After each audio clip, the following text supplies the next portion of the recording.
ॐ भूर्भुवः स्वः तत्सवितुर्वरेण्यं भर्गो देवस्य धीमहि धियो यो नः प्रचोदयात्। ॐ भूर्भुवः स्वः तत्सवितुर्वरेण्यं भर्गो देवस्य धीमहि धियो यो नः प्रचोदयात्। ॐ भूर्भुवः स्वः तत्सवितुर्वरेण्यं भर्गो देवस्य धीमहि धियो यो नः प्रचोदयात्। ॐ भूर्भुवः स्वः तत्सवितुर्वरेण्यं भर्गो देवस्य धीमहि धियो यो नः प्रचोदयात्। ॐ भूर्भुवः स्वः तत्सवितुर्वरेण्यं भर्गो देवस्य धीमहि धियो यो नः प्रचोदयात्। ॐ भूर्भुवः स्वः तत्सवितुर्वरेण्यं भर्गो देवस्य धीमहि धियो यो नः प्रचोदयात्। ॐ भूर्भुवः स्वः तत्सवितुर्वरेण्यं भर्गो देवस्य धीमहि धियो यो नः प्रचोदयात्। ॐ भूर्भुवः स्वः तत्सवितुर्वरेण्यं भर्गो देवस्य धीमहि धियो यो नः प्रचोदयात्। ॐ भूर्भुवः स्वः तत्सवितुर्वरेण्यं भर्गो देवस्य धीमहि धियो यो नः प्रचोदयात्। ॐ भूर्भुवः स्वः तत्सवितुर्वरेण्यं भर्गो देवस्य धीमहि धियो यो नः प्रचोदयात्। ॐ भूर्भुवः स्वः तत्सवितुर्वरेण्यं भर्गो देवस्य धीमहि धियो यो नः प्रचोदयात्। ॐ भूर्भुवः स्वः तत्सवितुर्वरेण्यं भर्गो देवस्य धीमहि धियो यो नः प्रचोदयात्। ॐ भूर्भुवः स्वः तत्सवितुर्वरेण्यं भर्गो देवस्य धीमहि धियो यो नः प्रचोदयात्। ॐ भूर्भुवः स्वः तत्सवितुर्वरेण्यं भर्गो देवस्य धीमहि धियो यो नः प्रचोदयात्। ॐ भूर्भुवः स्वः तत्सवितुर्वरेण्यं भर्गो देवस्य धीमहि धियो यो नः प्रचोदयात्। ॐ भूर्भुवः स्वः तत्सवितुर्वरेण्यं भर्गो देवस्य धीमहि धियो यो नः प्रचोदयात्। ॐ भूर्भुवः स्वः तत्सवितुर्वरेण्यं भर्गो देवस्य धीमहि धियो यो नः प्रचोदयात्। ॐ भूर्भुवः स्वः तत्सवितुर्वरेण्यं भर्गो देवस्य धीमहि धियो यो नः प्रचोदयात्। ॐ भूर्भुवः स्वः तत्सवितुर्वरेण्यं भर्गो देवस्य धीमहि धियो यो नः प्रचोदयात्। ॐ भूर्भुवः स्वः तत्सवितुर्वरेण्यं भर्गो देवस्य धीमहि धियो यो नः प्रचोदयात्। ॐ भूर्भुवः स्वः तत्सवितुर्वरेण्यं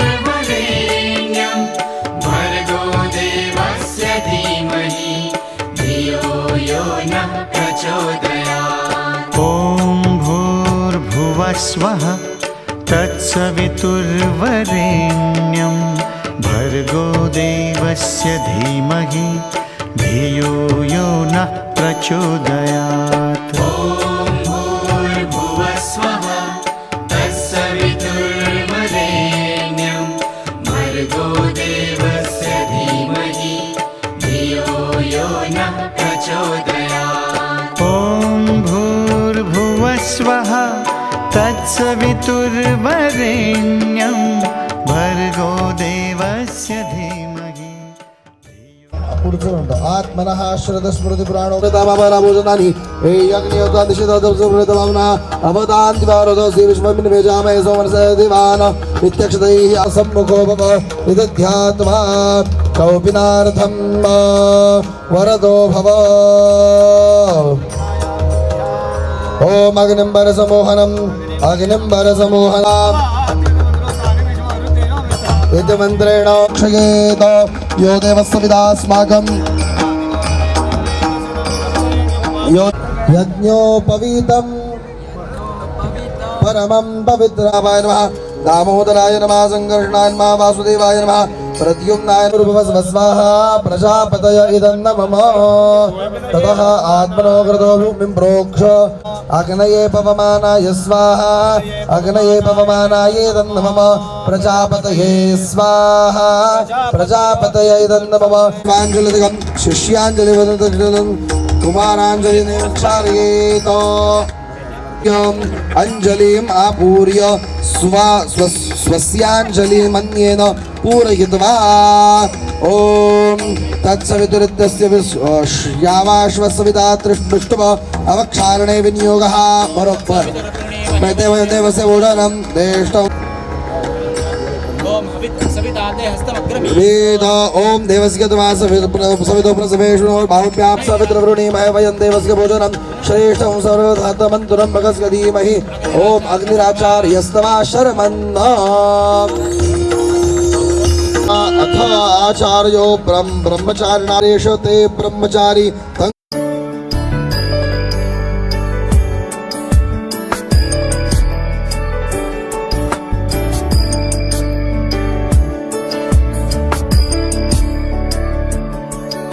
ईश गिरीश नरेश परेश महेश विलेशय भूषण भो साम्ब सदाशिव शम्भो शङ्कर शरणं मे तव चरणयुगम् उभया दिव्य सुमङ्गल विग्रहया लिङ्गित वामाङ्ग विभो साम्ब सदाशिव शम्भो शङ्कर शरणं मे तव चरणयुगम् दूरीकुरु मामज्ञमनाथं दूरीकुरु मे दुरितं भो साम्ब सदाशिव शम्भो शङ्कर शरणं मे तव चरणयुगम् ऋषिवरमानसहंस चराचर जनन स्थितिलय कारण भो साम्ब सदाशिव शम्भो शङ्कर शरणं मे तव चरणयुगम् अन्तःकरण विशुद्धिं भक्तिं च त्वयि सतीं प्रदेहि विभो साम्ब सदाशिव शम्भो शङ्कर शरणं मे तव चरणयुगम् करुणावरुणालयमयि दास उदासस्तवोचितो नहि भो साम्ब सदाशिव शम्भो शङ्कर शरणं मे तव चरणयुगम् जय कैलास निवास प्रमथ गणाधीश भूसुराचित भो साम्ब सदाशिव शम्भो शङ्कर शरणं मे तव चरणयुगम् जनुतक झङ्किणु जनुतत्किटतक शब्दैर्नटसि महानट भो साम्ब सदाशिव शम्भो शङ्कर शरणं मे तव चरणयुगम् धर्मस्थापन दक्ष द्रक्ष गुरो दक्ष यज्ञ शिक्षक भो साम्ब सदाशिव शम्भो शङ्कर शरणं मे तव चरणयुगम् बलमारोग्यं चायुस्त्वद्गुणरुचितां चिरं प्रदेहि विभो साम्ब सदाशिव शम्भो शङ्कर शरणं मे तव चरणयुगम् भगवन् भर्ग भयापह भूतपदे भूतिभूषिताङ्ग विभो साम्ब सदाशिव शम्भो शङ्कर शरणं मे तव चरणयुगम् सर्वदेव सर्वात्म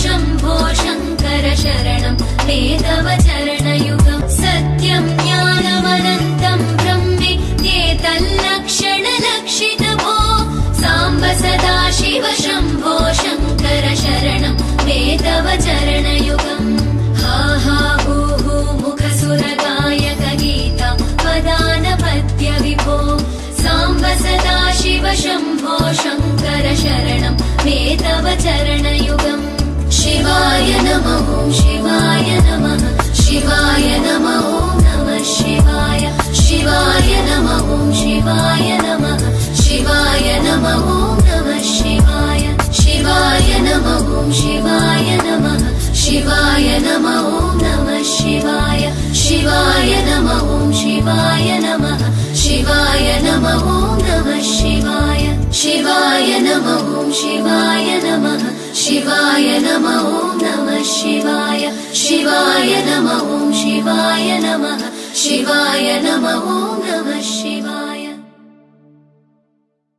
श्रेष्ठं सर्वदार्थमन्त्रं भगस्य धीमहि अनेन स्व अंजलि उदकं शिष्यात्वा सविदुप्रसवेर्मोर्भाव्यां भूष्णोस्ताभ्यां शर्मन्न पुनश्च एकवारं आपण आता आपल्या मुलांना घ्यावं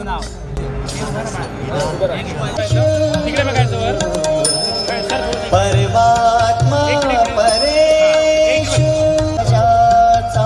दृढ विश्वास परेषु यावर त्या मुलांनी उत्तर देणं अपेक्षित आहे कायस्त्वा परितदामी शरीर त्याग करेन पण ब्रह्मचर्यत्व सुटणार नाही यस ओम कस्त्वा आपण दोघांनी म्हणा प्रजापतये नमः बस कुमारं प्रजापतये रक्षणार्थ गिरिनन्दिनि नन्दितमेदिनि विश्वविनोदिनि नन्दनुते गिरिवरविन्द्यशिरोदिनि वासिनि विष्णुविलासिनि जिष्णुनुते भगवति हेशिति कण्ठकुटुम्बिनि भूरि कुटुम्बिनि भूरि कृते जय जय हे महिषासुरमर्दिनि रम्यकपर्दिनि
वनप्रियवासिनि हासरते शिखरि शिव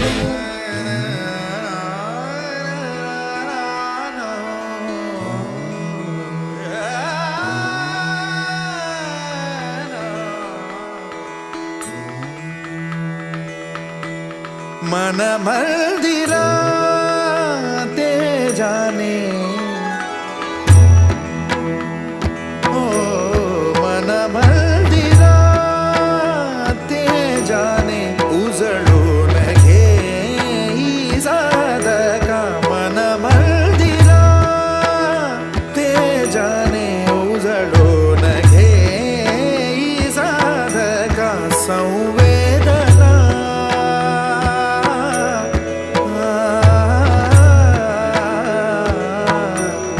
संवेदना संवादे सहवेदना जपदाना मन मंदिरा ते जाने उजळून घे साधका मन मंदिरा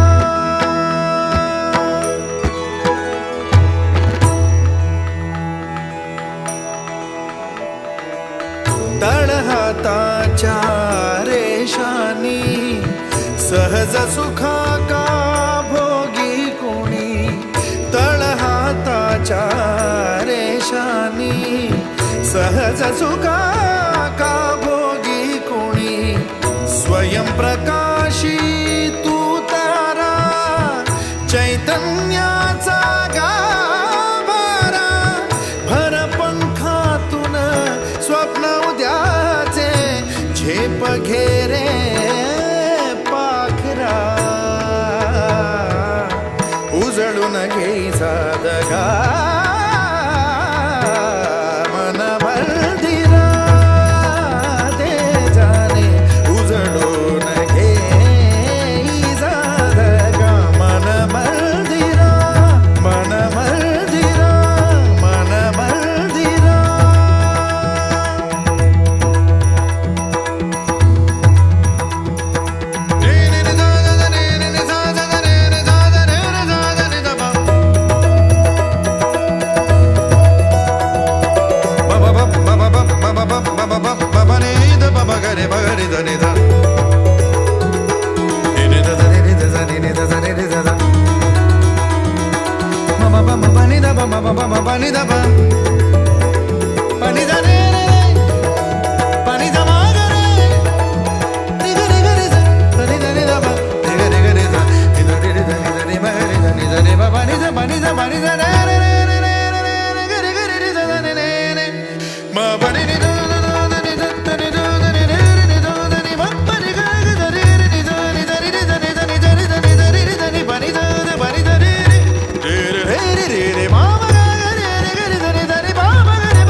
मन मंदिरा ते जाने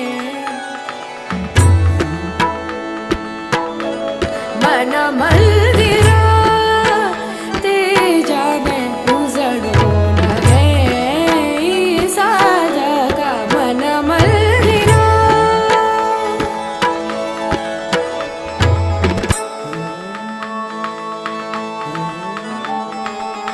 तळहाताच्या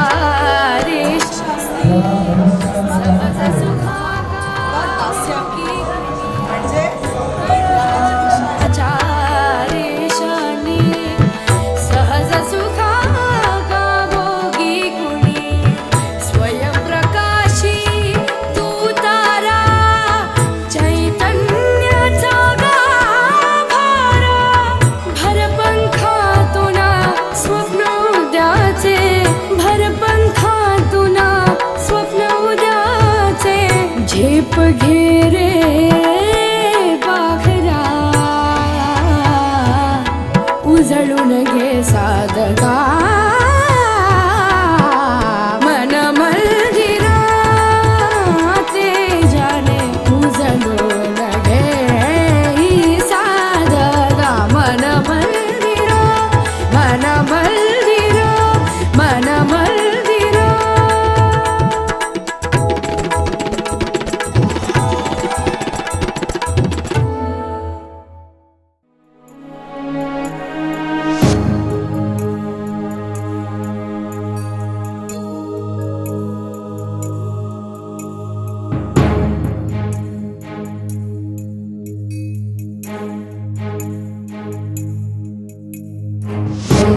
नित्यानन्दकरे वराभयकरे सौन्दर्यरत्नाकरे निर्दोता किल घोरपावनकरे प्रत्यक्ष माहेश्वरे प्रालेयाचलवंशपावनकरे काशीपुराधीश्वरे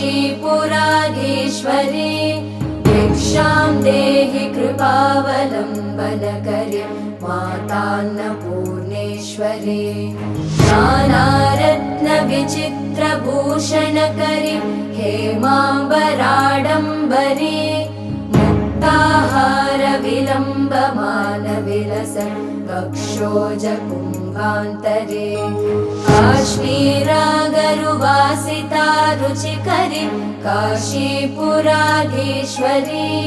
भिक्षां देहि कृपावलम्बनकरे मातान्नपूर्णेश्वरी योगानन्दकरी रिपुक्षयकरी धर्मार्थनिष्ठाकरी चन्द्रार्कानलभासमानलहरि त्रैलोक्यरक्षाकरी सर्वैश्वर्यसमस्तवाञ्छितकरी काशीपुराधीश्वरी भिक्षां देहि कृपावलम्बनकरी मातान्नपूर्णेश्वरी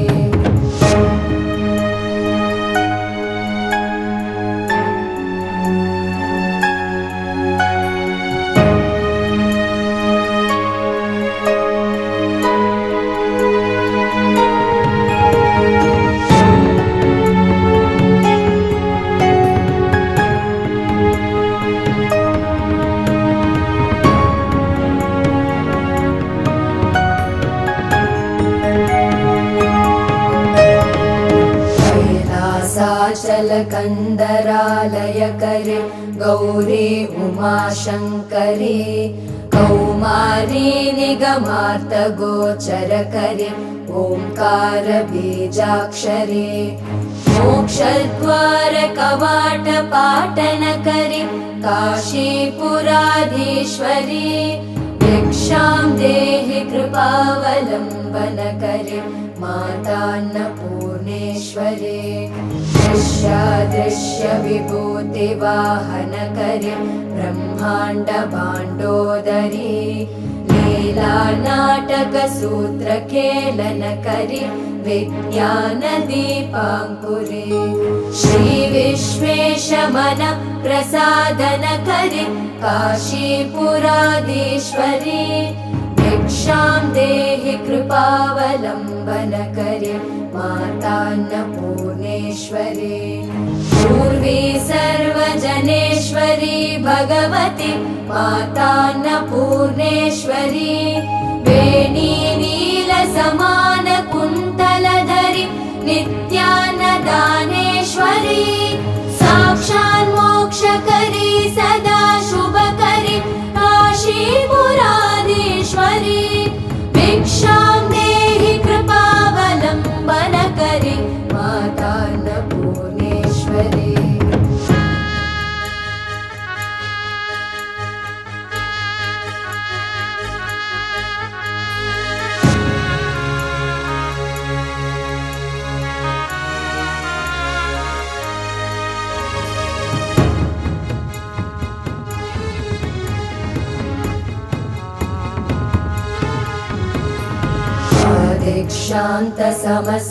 दीक्षान्तसमस्तवर्णनकरे शम्भोस्त्रिभावाकरे काश्मीरात्रिजलेश्वरी त्रिलहरी नित्याङ्कुरा शर्वरे स्वर्गद्वार कवाटपाटनकरी काशीपुराधीश्वरी भिक्षां देहि कृपावलम्बनकरी मातान्नपूर्णेश्वरी देवी सर्वविचित्ररत्नरचिता दाक्षायणी सुन्दरी वामे स्वादुपयोदरा प्रियकरी सौभाग्यमाहेश्वरी भक्ताभीष्टकरी सदा शुभकरी काशीपुराधीश्वरी भिक्षां देहि कृपावलम्बनकरी मातान्नपूर्णेश्वरी चन्द्रार्कानलकोटिकोटिसदृशि चन्द्रांशुबिम्बाधरी चन्द्रार्काग्निसमानकुण्डलधरि चन्द्रार्कवर्णेश्वरी मालापुस्तकपाशसाङ्कुशधरि काशीपुराधीश्वरी भिक्षां देहि कृपावलम्बनकरी मातान्नपूर्णेश्वरी शत्रत्राणकरी महाभयहरि माता